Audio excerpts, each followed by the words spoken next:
So, in the video I posted yesterday, I mentioned somewhere that the Yoruba is the most civilized ethnic group in Nigeria.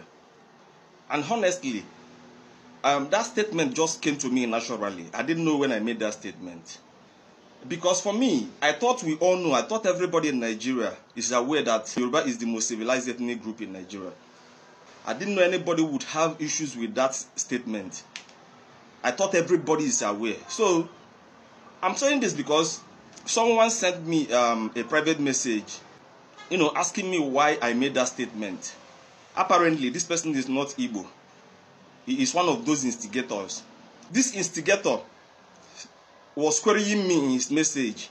He said other ethnic groups in Nigeria are saying that Igbos are the most civilized ethnic group in Nigeria. But I came online to chase clout, maybe to get the support of Yoruba people. So I said that the Yorubas are the most civilized people in Nigeria. So I read that message, but I did not reply. What I did was to go to Meta AI and ask this question. What is the meaning of civilized? And what you are seeing on your screen right now is the answer I got from Meta.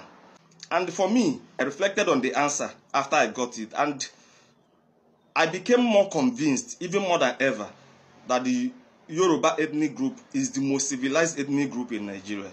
It is not in contention. It is not in contention. Okay, when you talk about social order and stability, which ethnic group in Nigeria, let's even use the most populous ethnic groups, Igbo, Hausa, and Yoruba, which one is more stable? Nobody comes close to the Yorubas when you talk about respect for law and human rights. When anything law, it is the Yorubas. Leave it for them.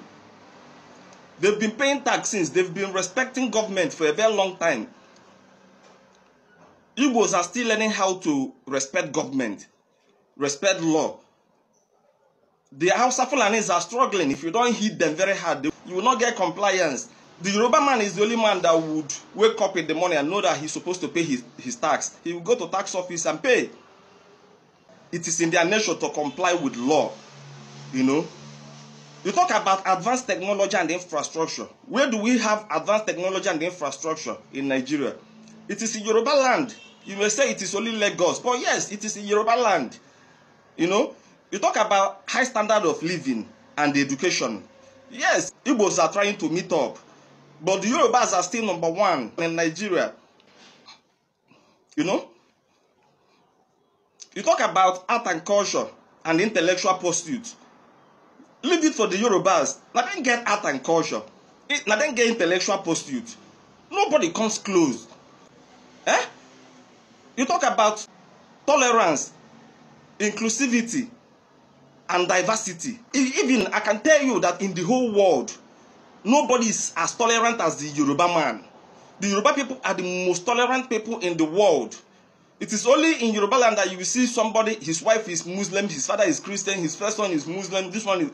And they all tolerate each other. They don't even know the difference between Christian and Muslim. Everybody is doing Christmas together. Everybody is doing Salah together. When you talk about tolerance, I believe the Yorubas are number one in the whole world. Nobody comes close. You talk about complex social structure and institutions. From day one, Yorubas have that institutions where they have the Alafia for the Oyomesi, the Ogbonis. Those institutions were there doing their job. It is endemic in the Yoruba social structure. You talk about ability to resolve conflict peacefully. You give it to the Yorubas again. Look at this Oduduwa Nation Kini, Sunday Buhamata. You see how it is easily resolved peacefully.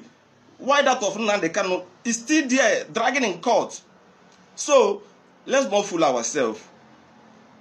For those that doesn't know, the Yorubas are the most civilized people in Nigeria, if not in the whole of Africa.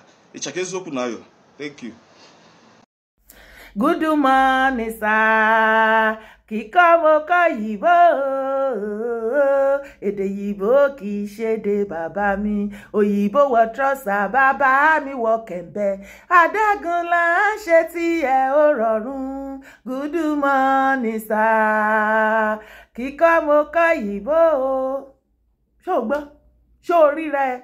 ìkan lára wa ló jẹ́ ọmọ Yorùbá wá gbọ́ mi mo kí wa mo kí wa gbogbo ibikíbi tẹ́ ẹ bá wà mo kì í sídìí ìyá bẹ́ẹ̀ ni mo kí gbogbo wa sídìí bàbá orúkọ tèmi ò yí padà rárá Yèyé Dára Kowé ko ó ní mò ń jẹ́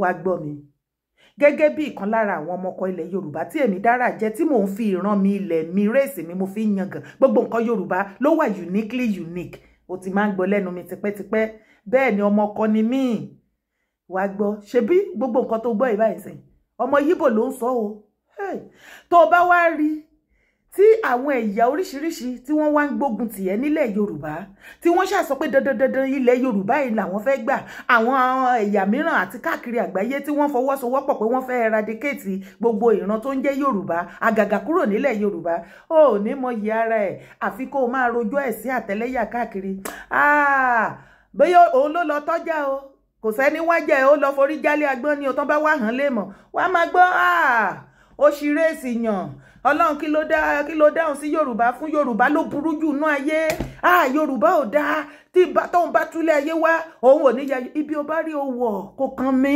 ṣùgbọ́n ní tèmi torí mo ti bá àwọn ọ̀pọ̀lọpọ̀ ẹ̀yà ṣe mo dẹ̀ rí wípé mo rí àrídájú kìí ṣe pé wọ́n sọ fún mi wípé ẹ̀yà Yorùbá we are uniquely unique I am super proud of my race wá máa gbọ́ àwọn àlàyé tí bọ́rọ̀dá yẹn ṣe ó ní tí wọ́n bá sọ ní ilẹ̀ Yorùbá nílẹ̀ Nàìjíríà ó ní Yorùbá ẹ̀yà Yorùbá ni wọ́n mọ̀ nǹkan tí wọ́n pè ní ìfẹ́ Yorùbá fi ìfẹ́ hàn sí àlejò ju ara ọmọ Yorùbá ẹgbẹ́ ẹ̀ lọ ṣé irọ́ ló pa ṣé ẹ mọ̀ wípé ó wà lára nǹkan tó hàn wá léèmọ̀ lénìí ṣé ẹgbẹ́ tí bírọ̀dà yẹn sọ ó tẹ̀ tó sọ ó ní all over the world the whole world pátápátá ó ní ẹ̀yà Yorùbá rẹ̀ sí jẹ́ ẹ̀yà tó jẹ́ wípé they will love you uniquely genuinely tó o bá jẹ́ àgìdì ṣé irọ́ ni mo pa tí ò bá wá jẹ́ ìfẹ́ àníjù náà báwo làlejò ṣe máa dé gbogbo ibi tó yẹ ká fi pamọ́ tó jẹ́ pé nǹkan tó fi ń jẹ́ Yorùbá mú gbogbo wọn lọ tí ojú àlejò bẹ̀rẹ̀ sí ní fi hàn gbogbo nǹkan tí kò yẹ kó fi hàn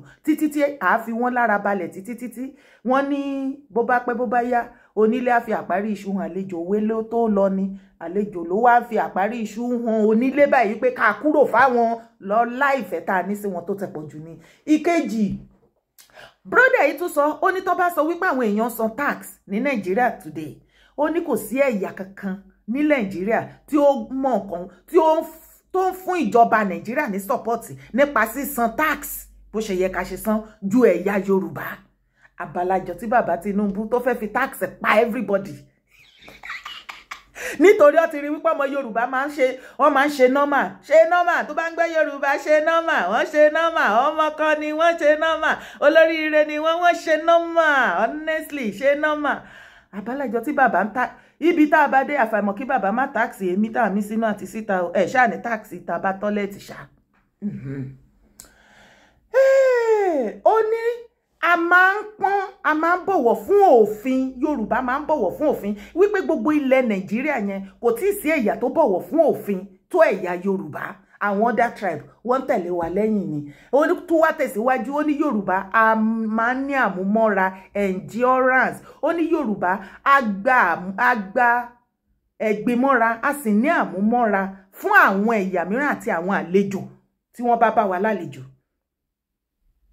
òun mo ṣe máa ń sọ wípé ọ̀pọ̀lọpọ̀ nǹkan tí ọmọ àlejò tó wọ̀sẹ̀ láyé tá ń ṣe fún wa even nǹkan tó yẹ ká ṣe ká discipline ká jẹ́ kó mọ̀ pé no wàá máa gbọ́ fi sílẹ̀ àkóńtì ààrẹ ní àlejò ní ọmọ àlè ní kò ṣe kinní kan ó ti sinmi ti nìyẹn ṣùgbọ́n tó bá jẹ́ Yorùbá sí Yorùbá nǹkan kékeré tí ò nítumọ̀ wàá máa gbọ́ àfi tó o bá kú àfi tí wọ́n bá gbúrò ẹ̀ mọ́ òun lòun á máa fọwọ́ gbá àyà wípé òun máa méṣọ pé bó o ṣe lọ sókè ló máa wálẹ̀ tó o bá wá wálẹ̀ torí kò mọbi tó ti Ọlọ́run ṣe gbé ẹ ga eré kó bàjẹ́ fún ẹ ló máa wá ibẹ̀ láyé tòun náà ti ń jóná àgàgà àwọn tó bá tó ò mẹyẹ tó ṣu wọn tẹ́ ẹ kàn pàdé ní online àbí nínú organisation kan àbí nǹkan ẹ kàn déédé pàdé ó dẹ̀ wò wípé òkè ìwọ̀nba nǹkan tó o ní o àṣẹ sálárì àná o toró ògbé company wa hàn dẹ̀ sọ wípé ìwọ ló ní Europe ìwọ̀nba gbogbo wa lájọ wà lábúrọ̀dá mo bí ṣe rí ìwọ̀nba owó tó o gba o wípé òkè bó ṣe wù kó ṣe kéré ẹ jẹ́ ká jọ pé ní kéékèèké kó ní kálukú kó mú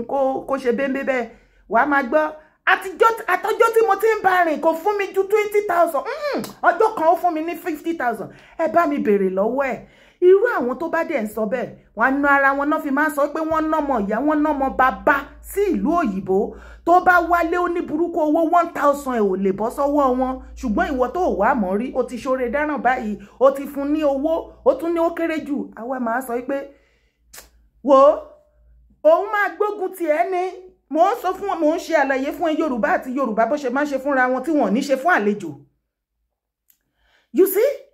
Rọra ṣe ní torí bá wù láti ṣe oore pẹ̀lú orí pípé torí ọ̀pọ̀lọpọ̀ tó bá fà mọ́ra tó bá ṣe oore fún nígbà míì tọ́jọ́ ọmọ Yorùbá sí Yorùbá àwọn ni wọ́n máa tó stage kan bí oore yẹn ti pọ̀ jù lójú wọn rírú èrí ó ti wá ní wọn lára wọn máa wò àwọn ganan máa bá ẹ jẹ́ kiri in tó ṣe wọn ló ṣe wọn ní ò dáa ẹ má bá ṣe ẹ sá fún ẹ ṣe kinní kan ok ìwọ ló ní ẹni yẹn ò dáa ìwọ tó dẹ̀ dá ṣe bó ti move on ǹjẹ́ ṣó wá yẹ kí ìwọ tó dáa tó ti mú tó ti lọ yẹn tó ti pa ẹni tí ò dáa tó ti pátì tó dẹ̀ rọra ń ṣe láìfẹ́ ṣó yẹ kó tún máa rojọ́ ẹni tí ò dáa kiri tàwa ni àìdáná àwa méjèèjì mo yìí ṣàlàyé ìran mi fún ọ ni bọ̀bọ́ yẹn tún tẹ̀síwájú ó ní nínú advanced technology ó ní Yorùbá race is the best bẹ́ẹ̀ ni wo gbogbo country tó wà lórí ilẹ̀ ayé ibo ló ti rí ọmọ Yorùbá àbọ̀mọ Yorùbá kọ́nà sọ wípé ó operate ọmọ tí ò tí develop tán nínú ìyá ẹ̀ tán gbé túmọ̀ kúrò ń bẹ̀ ó tún dá padà síbẹ̀ successfully. Kọ̀ǹpútà tí gbogbo wa táyé ó di kọ̀ǹpútà age lẹ́ni iṣẹ́ òṣì rántí wípé ọmọ Yorùbá wà lára àwọn tó kó pé tí wọ́n dá sílẹ̀ wá wo cabinet l'Amẹ́ríkà ní UK ní everywhere ibo ló ti ní rọ́mọ Yorùbá we are too unique. Bẹ́ẹ̀ni ọpọlọ ti pọ̀ jù we are extremely intelligent ṣùgbọ́n a fi hàn ra wa lémọ̀ ìwé ọ̀kànjù.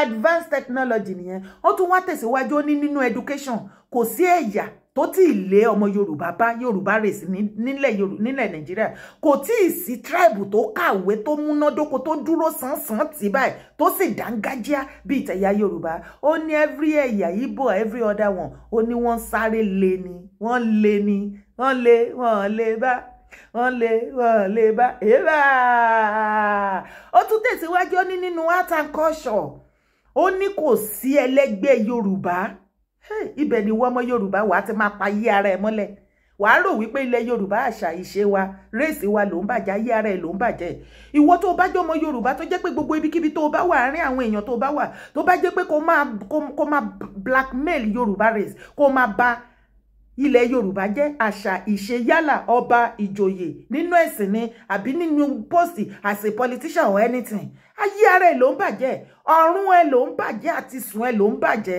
jẹ́ kí wá sọ fẹ́ gbogbo bó ṣe ń tó ń bẹ́gi fún Yorùbá ti dis Yorùbá ti dat yẹn àti sùn ara ẹ̀ ló ń bàjẹ́ ó mọ̀ pé ara ẹ̀ gan ló ń bàjẹ́ àwọn tó ń bàjẹ́ fún àwọn gan wàá máa ẹ̀sẹ̀tì kan fojú rẹ̀ wẹ̀ irúkirú ni ẹ wọn lè láìkì ẹ ò ń ṣèyẹn torí kán lè láìkẹ kán lè sọ pé wọ́n bẹ́tà ó ti gbàgbé pé Yorùbá ló pé are you not part of Yorùbá torí ẹ ti bá rí àwọn ọ̀pọ̀lọpọ̀ lórí social media tó ń gbé Yorùbá ṣépè màá rẹ́rìn wípé kò má dá kéèyàn má jà kéèyàn já aláìmọ̀kànmọ̀kàn nígbà tó lóun ṣépè fún ẹ̀yà Yorùbá yìí tó ń gbé wọn ṣépè ẹ bá mi bèrè ẹ̀yà wo lẹni tó gbé Yorùbá ṣépè ẹ̀yà Yorùbá tó já sí wípé gbogbo èpè tó bá gbé ilẹ̀ Yorùbá ọmọ Yorùbá àtẹ̀ràn Yorùbá ṣẹ́ àkọ́kọ́ já ẹ̀ ajá àwọn ọmọ ẹ̀ torí ẹ̀jẹ̀ Yorùbá ti wà bó o bá ti ẹ̀fẹ́ Yorùbá kó má bímọ fún wọn ẹ̀jẹ̀ Yorùbá tó ti tara ẹ̀ ó ti mix mára àwọn ọmọ ẹ̀ àtẹ̀ràn dìrín èpè tó ń ṣẹ̀yìn àkọ́kọ́ já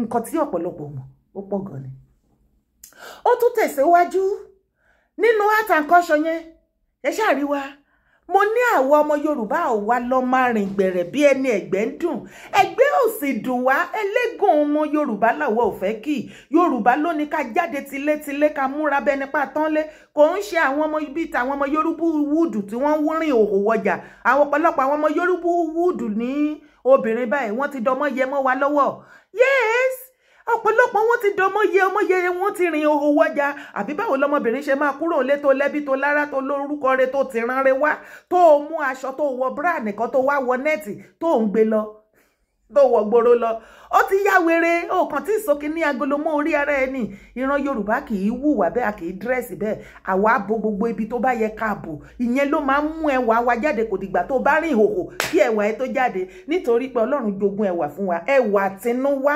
lọ́kùnrin lóbìnrin wa a ní ẹwà a ní ẹwà gbàgbé òṣì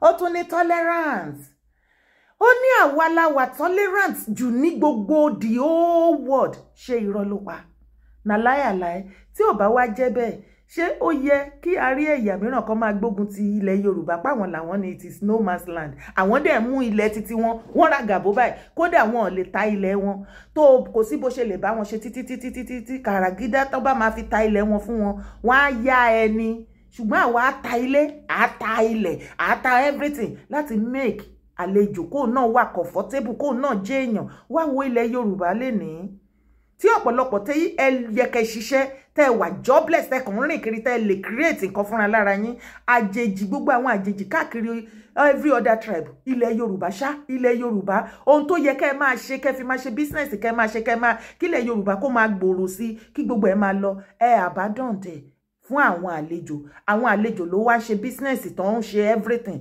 àwọn náà kọ́lé mọ́lé tán ralẹ̀ mọ́lẹ̀ ọmọ Yorùbá wá káwọ́ lọ́wọ́ báyìí orí social media wọ́n ti di social media beggar executive beggar ni ẹ̀bẹ̀ ẹjọ́ ẹ fún mi lówó ẹ fún mi bóòdẹ̀ fún wọn lówó wọn ò mọ̀ọ́rẹ́ ò bá ti ṣoore fún oore táwọn ò lè ṣe wọ́n wá máa kóra wọn jọ wọ́n wá máa tó bá ti rí pé eléyìí ó ti ba òun àti ẹ̀wọ̀n sí papọ̀ wọ́n ti sáré lọ bára wọn wọ́n máa pera wọn lórí fóò tí mo jẹ́ sọ sórí ẹ̀ fún ẹ ìgbà tí mo wà pẹ̀lú ẹ̀ nǹkan bẹ́ẹ̀ ni bá mi bèrè lọ́wọ́ ẹ̀ èmi dára bó bá jẹ́ ti tèmi ni ohun tí mo bá fẹ́ kó mọ̀ ló máa mọ̀ bẹ́ẹ̀ ni mo sọ fún ẹ o rò pé mo dìdìrín ni tó o bá lọ gbọ́ ẹni tí mo fẹ́ kó gbọ́ ló máa gbọ́ bẹ́ẹ̀ ni mo sọ fún ẹ Yorùbá ẹ̀yà tó ṣúọ̀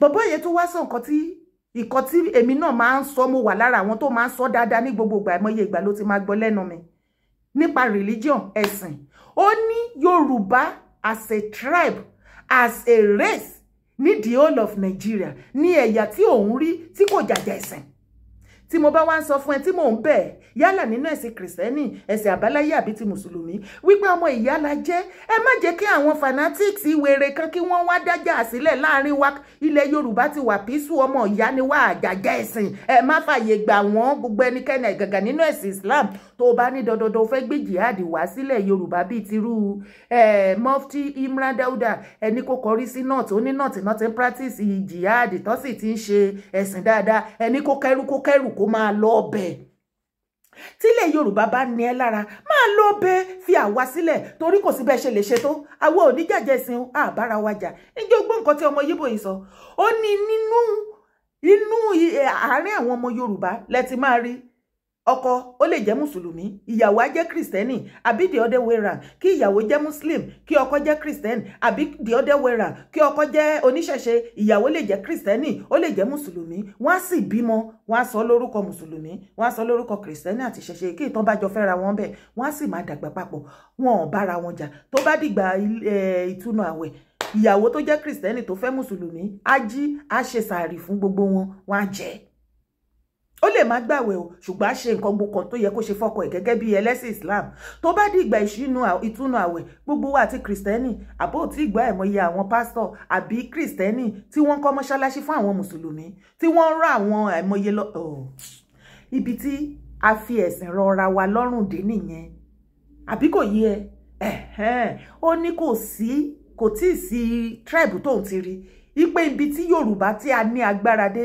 a kì í jẹ́jẹ́ ẹ̀sìn àwa mẹ́tẹ̀ẹ̀ta gbogbo ẹ̀sìn pátápátá mẹ́tẹ̀ẹ̀ta òun la kó papọ̀ ní inú ẹbí o máa rí mẹ́tẹ̀ẹ̀ta tí wọ́n sì wà peaceful tí kò sí họ́wùhọ́wù kò rújú tó sì ń lọ bó ṣe yẹ kó ṣe lọ ẹ̀yà mi nìyẹn má bá wọn fi àyè gba àwọn ọmọ àtọ̀rìn wá àárín wa àwọn ọmọ àlè tí ọwọ́ wọn ti tàn jẹ tó yẹ kán jí kán lọ ọ́sùn kán lọ ṣiṣẹ́ tán rò wípé tán bá ti jí láàárọ̀ tán kó àwọn ọmọ ọlọ́mọ tó yẹ kí wọ́n lọ kán lọ sí school kán lọ gboyè ẹ̀kọ́ kán become a doctor kán become an engineer an accountant and so many other things tán kàn rò wípé tán bá ti kó wọn jọ tán fi ẹ̀sìn tán fi ń brainwash wọn ẹ ti rò wípé ẹ ti jámọ́ nǹkan nìyẹn no ẹ lọ wá ṣẹṣe ipe ẹ ń preach ọ̀rọ̀ ẹ̀sìn kì í ṣe iṣẹ́ ẹ lọ wá iṣẹ́ òun lẹ ṣe di wèrè kalẹ̀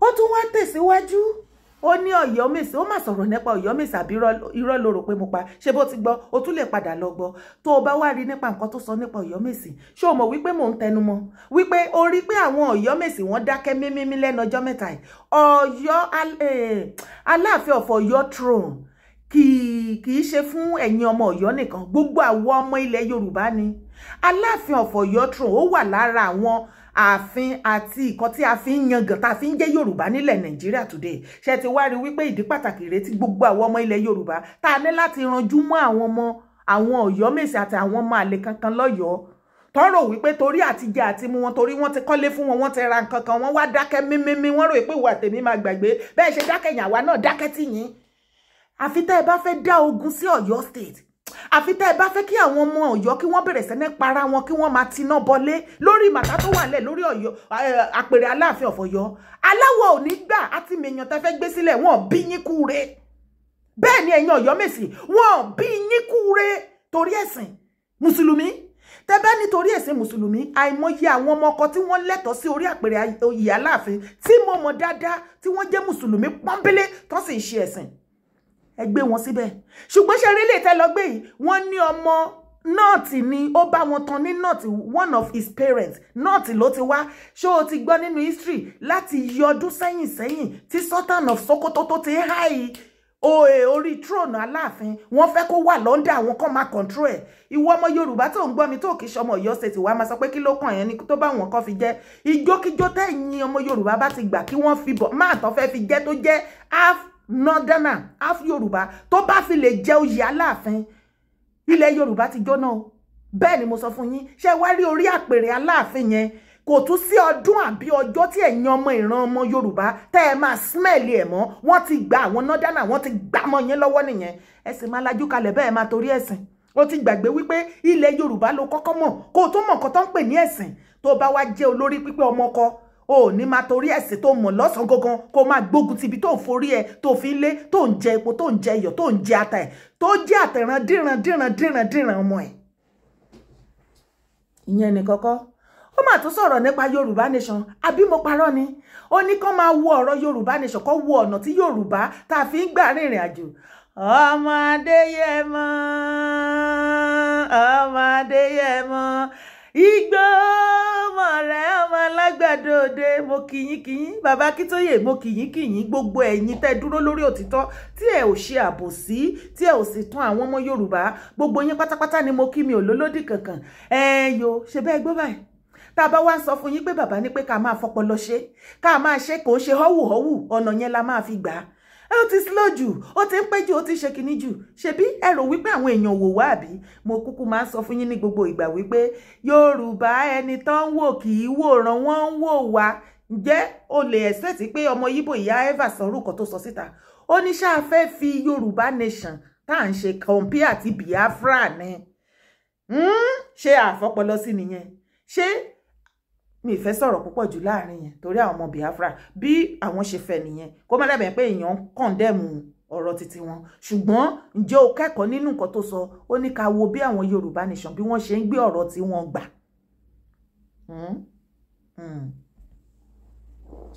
ó tún wá ní àwa ní the most civilized race mélòó ni kàkà nínú eyín Adépèlé kò má ṣèyẹn nìkan wá gbọ́.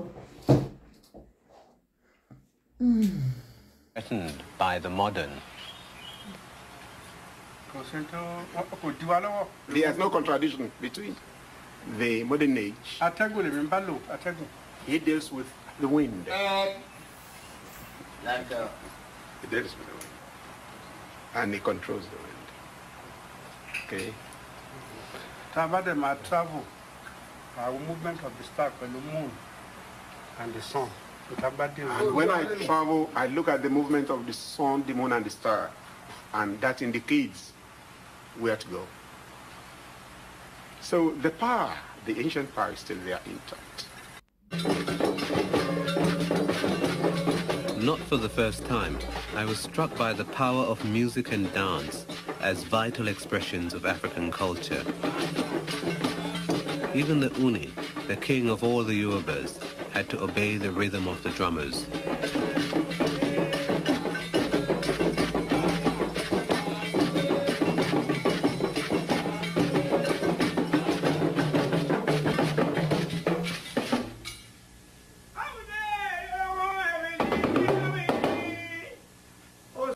only of the Yorubas in Yorubaland, but Yorubas worldwide, and frequently travels to see his scattered people. Well, you know that you're from Jamaica yourself. What Jamaica no do? Yes, Kabi. Prime Minister. Yes, your Prime Minister happens to be my friend, and I was there as well. The ambassador won't be so close, The ambassador of Jamaica is very close to me, and I'm likely to go there anytime from now. And may I ask, Your Highness, did you see any similarities between the culture of the people in Jamaica and those of the Yoruba people? Not only culture. As our land is here, it is there as well.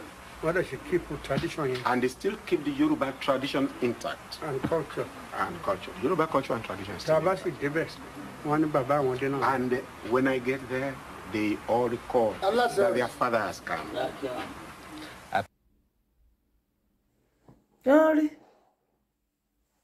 Kábíyèsí o, wọ́n ti wàjà.